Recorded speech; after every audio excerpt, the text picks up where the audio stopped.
In this tutorial, we will learn how to export tube parts from MTube to cncKad and to generate a 3D simulation.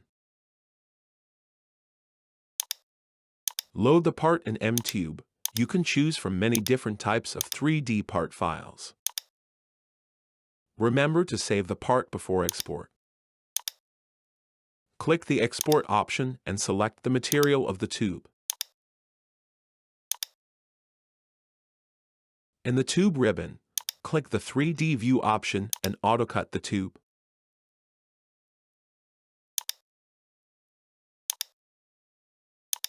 You can now see the way your tube will be cut.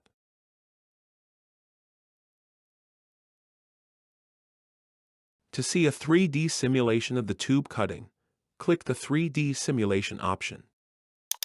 Check the Remove Material option to see the final result in the simulation.